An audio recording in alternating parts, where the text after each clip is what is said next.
Afin de pouvoir différencier plus rapidement les différents segments que vous avez insérés, donc pour filtrer les données de votre tableau croisé dynamique, vous avez la possibilité de les personnaliser.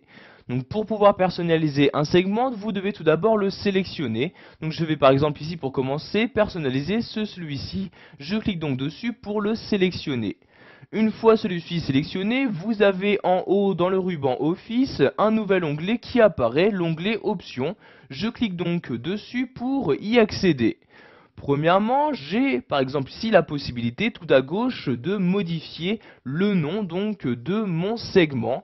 Donc ici, vous voyez le nom qui est par défaut, donc département. Si je souhaite le modifier, donc je clique ici et je le modifie comme je le souhaite. Donc par exemple ici, je vais écrire segment, département comme ceci. Puis j'appuie sur la touche entrée de mon clavier pour valider mes changements. Donc vous pouvez voir que le nom a bien également été modifié donc directement sur le segment présent à côté de mon tableau.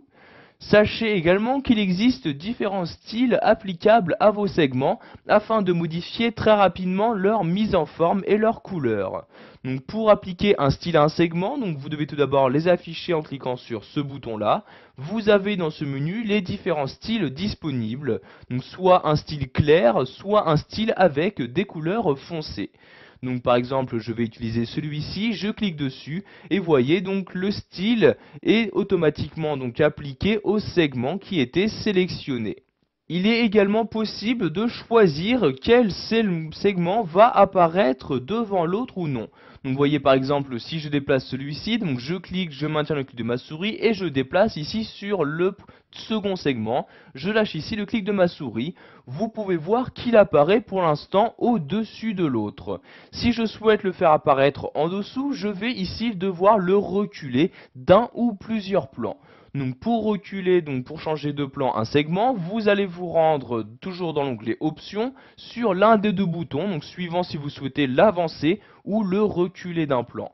Donc ici je vais le reculer, je clique donc ici sur reculer comme ceci, et comme vous pouvez le voir par exemple, je ne l'ai reculé que d'un seul plan, et voyez donc ici, donc maintenant le segment sélectionné apparaît bien en dessous le précédent. Je vais maintenant ici modifier celui-ci en cliquant ici dessus. Je vais par exemple lui appliquer un style en cliquant sur cette flèche-ci. Je vais ici choisir ce style-ci. Je clique donc dessus pour l'appliquer à ce nouveau segment. Pour finir, nous allons voir quelles sont les différentes configurations disponibles pour un segment. Je vais par exemple ici configurer celui-ci. Je le sélectionne, puis je reste dans l'onglet Options. Je clique ici sur Paramètres des segments. Vous allez alors avoir cette nouvelle fenêtre qui va s'ouvrir. Dans cette fenêtre, vous avez toujours la possibilité de modifier le nom de votre segment, mais également sa légende.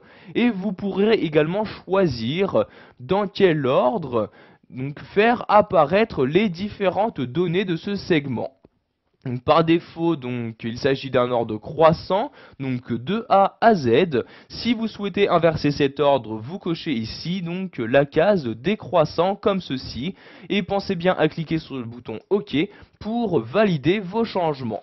Vous avez par exemple maintenant pour ce segment les départements qui apparaissent bien dans l'ordre décroissant. Voilà, nous avons vu dans cette vidéo formation comment personnaliser un segment, que ce soit en lui appliquant un style défini, en le changeant de plan ou encore en changeant son nom.